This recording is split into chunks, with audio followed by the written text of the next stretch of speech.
Ya, pemirsa kembali di Market Review dan masih berbincang bersama Bapak Joshua Pardede, Chief Economist dari Bank Permata. Pak Joshua, kalau kita lihat Indonesia kemudian sempat mengalami resesi ataupun bahkan krisis ekonomi di beberapa waktu yang lalu. Banyak teman-teman ekonom juga menyatakan bahwa secara karakteristik resesi ekonomi yang terjadi di tahun ini cukup berbeda gitu ya. Tapi kemudian apakah ada mitigasi-mitigasi resiko ataupun strategi-strategi yang kita bisa terapkan di resesi kali ini?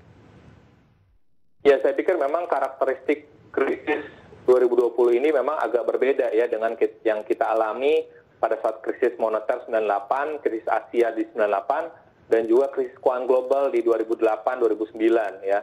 Karena pada saat itu kondisi di episode 2 krisis sebelumnya tersebut memang isunya adalah dari sektor keuangan itu sendiri ya, karena pengawasan ataupun dari sisi risiko-risiko yang terkait itu juga tidak diawasi dengan baik. Nah, tapi kalau kita lihat kondisi dengan 2020 ini, kita melihat bahwa kondisi dari sektor keuangan relatif kuat gitu ya, tidak ada masalah. Yang masalah adalah ataupun yang menjadi penyebab dari krisis di ekonomi kita tahun ini adalah karena adanya virus COVID-19 ini gitu ya. Tentu kalau tidak ada virus COVID-19 ini tentu dari sisi kondisi ekonomi pun juga tidak mengalami kendala gitu ya. Dan juga dari sisi fungsi intermediasi ataupun secara sistem keuangan Indonesia sendiri masih akan fungsinya akan tetap optimal gitu ya. Tapi tentu yang kita perlu lihat adalah bagaimana hal-hal yang mungkin yang pernah kita alami sebelumnya adalah risiko likuiditas ini ya. Dan ini saya pikir risiko likuiditas ini pun juga terus diupayakan untuk dimitigasi. Dan BI dengan kondisi meskipun likuiditas masih menurun, tapi BI pun tetap melakukan langkah-langkah ya dengan merelaksasi kebijakan kebijakan quantitative easing-nya gitu ya, dengan melakukan ekspansi di sisi operasi moneternya, sehingga likuiditas perbankan ini tetap ample ya. Dengan di samping itu juga sudah ada penurunan suku bunga acuan BI, lalu juga giro wajib minimum juga diturunkan. Jadi relaksasi itu sudah dilakukan ataupun langkah-langkah mitigasi untuk kondisi likuiditas juga dilakukan. Untuk yang kreditnya sendiri kan yang tadi saya sampaikan bahwa OJK juga sudah menyiapkan ya dengan relaksasi POJK nomor 11 tentang restrukturisasi, dan juga terkait juga dengan kebijakan satu pilar ya, ini juga sudah dilonggarkan oleh OJK, sehingga khususnya untuk kondisi risiko kredit dan juga likuiditas kita harapkan ini bisa termitigasi dengan baik. Ya, dari regulator sudah menciptakan beberapa mitigasi ataupun mungkin strategi agar kemudian menciptakan ekosistem perbankan yang cukup agile ataupun cukup tahan lah, punya durability yang cukup baik pada saat Indonesia memasuki zona resesi. Secara proaktif dari perbankannya sendiri, apa yang perlu dilakukan? Beberapa waktu yang lalu OJK merekomendasikan sektor perbankan agar banyak melakukan stress test begitu ya. Sejauh mana stress test yang sudah dilakukan oleh sektor perbankan ini cukup membuat perbankan cukup imun saat Indonesia masuk ke zona resesi? Ya, Mas Wiki. Jadi kalau kita lihat sejak adanya Undang-Undang PPSK ya, ini juga kita lihat kan kebijakan bailout kan sudah tidak ada lagi ya untuk menurunkan ataupun menghilangkan moral hazard ya. Jadi saat ini sudah adanya bail-in ya, recovery plan dari perbankan itu juga tentunya sudah disiapkan ya langkah-langkah apa apabila terjadi penurunan kualitas kredit ataupun terjadi penurunan likuiditas. Tentu sudah ada langkah-langkahnya untuk misalkan meningkatkan pencadangan, misalkan CKPN, ataupun misalkan meningkatkan juga permodalannya. Dan itu saya pikir sudah terus dilakukan secara reguler ya oleh perbankan, dan tentunya diawasi oleh OJK gitu ya. Artinya pengawasan itu tetap dilakukan dengan baik oleh OJK, sehingga harapannya itu bisa memitigasi hal-hal yang bisa terjadi pada saat perbankan melakukan stress test gitu ya. Karena kalau kita lihat kan kondisi stress test ini pasti tentunya akan ada langkah-langkahnya, action plan-nya seperti apa, dan itu pun juga sudah dilakukan ya recovery plan dari masing-masing bank. Dan tentunya selain itu pun juga yang perlu kita lihat adalah perbankan misalkan dalam kondisi di tengah pandemi ini tentunya saat ini juga terus mengembangkan misalkan layanan digital ya untuk bisa menjangkau ataupun bisa meningkatkan pelayanan kepada nasabah ya, khususnya karena di tengah kondisi pandemi ini gitu ya, sehingga ini tetap bisa mensupport layanan pelayanan dari konsumen dan juga korporasi, sehingga itu tetap akan bisa mendukung pelayanan dari perbankan ini untuk mendukung tadi kegiatan ekonomi, seperti itu. Baik, non-performing loan adalah salah satu konsekuensi yang dihadapi ketika aktivitas ekonomi melesu karena debitur tidak kemudian memiliki kemampuan yang cukup baik untuk memenuhi kewajiban utangnya. Sejauh mana ini kemudian menjadi sebuah hal yang termitigasi sebelumnya melalui kebijakan-kebijakan yang sudah dilakukan, Pak Joshua? Ya, memang kalau kita lihat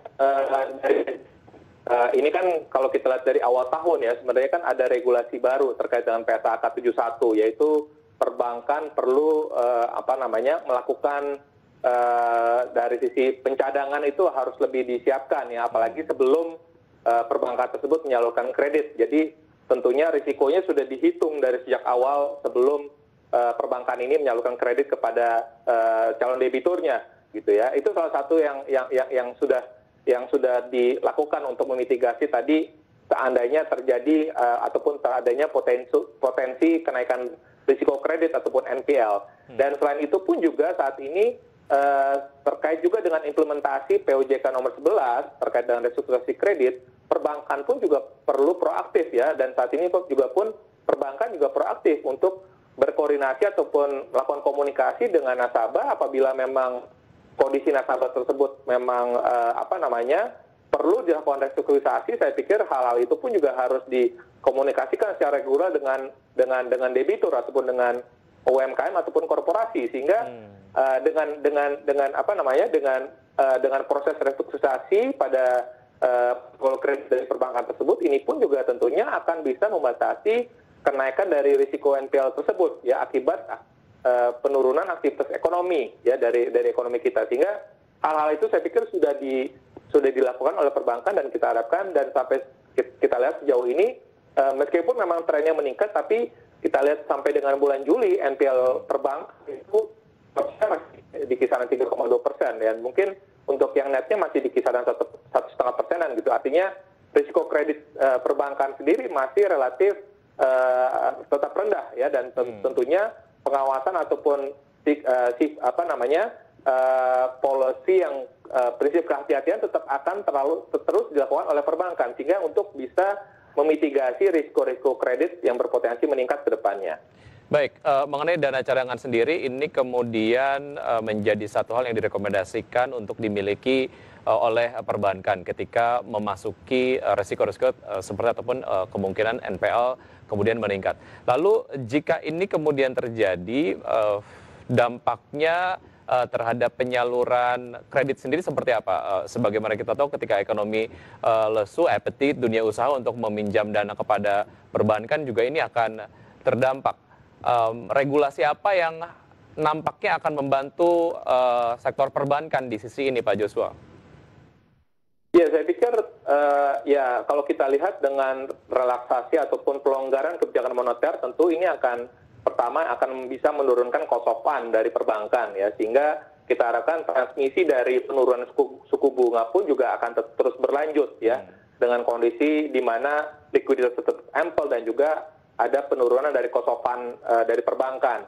Nah, selanjutnya selain memang kalau kita lihat permintaan kredit perbankan dalam 1-2 tahun terakhir ini, memang ini cenderung lambat ya, artinya tidak terlalu sensitif terhadap penurunan suku bunga. Artinya memang yang kita lihat saat ini permintaan kredit yang lemah ini ataupun perlambatan dari pertumbuhan kredit itu disebabkan karena sisi permintaan kredit itu sendiri ya, dan karena kondisi kita kan dari 2019 ke 2020 pun juga trennya 2 tahun terakhir ini kan cenderung melambat ya, sehingga permintaan dari sisi kredit ini juga cenderung lemah gitu ya, sehingga saya pikir kembali lagi, saya pikir kebijakan dari sektor keuangan saat ini jauh ini saya pikir sudah longgar ya, dan mendukung tadi ketersediaan likuiditas, dan juga untuk memitigasi risiko kreditnya pun juga sudah diantisipasi oleh otoritas keuangan, OJK, LPS, dan juga Bank Indonesia.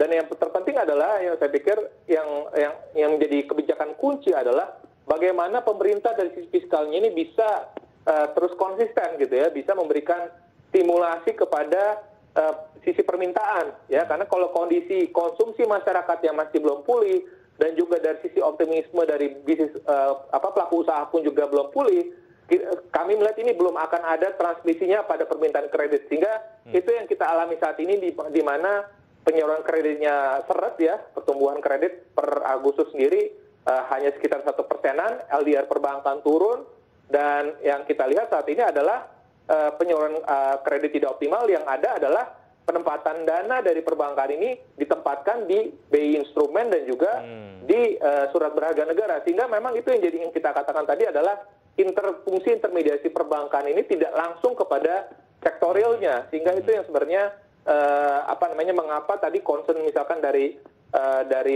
berbagai pihak bahwa fungsi intermediasi ini tidak optimal perbankan, ya memang karena permintaan kreditnya lemah, sehingga perbankan pun juga harus bisa mengupayakan karena DPK perbankan juga meningkat. Artinya kan ini kan ada beban ya, beban operasional ataupun beban bunga yang harus ditanggung oleh perbankan, sehingga kalau tidak ditempatkan di SBN ataupun ditempatkan di SBI tentu kan cost-nya juga akan semakin meningkat buat perbankan, sehingga ujung-ujungnya nanti yang kita harapkan transmisi dari suku bunga ini turun, akhirnya jadi terhambat gitu. Jadi kita lihat di sini kuncinya adalah tentu bagaimana pemerintah dari sisi fiskalnya ini bisa menggerakkan aktivitas ekonomi lebih baik lagi ke depannya. Baik, ada satu segmen lagi Pak Joshua, kita akan lanjutkan usai jeda berikut ini, dan pemirsa tetap di Market Review saja, dan kami akan segera kembali.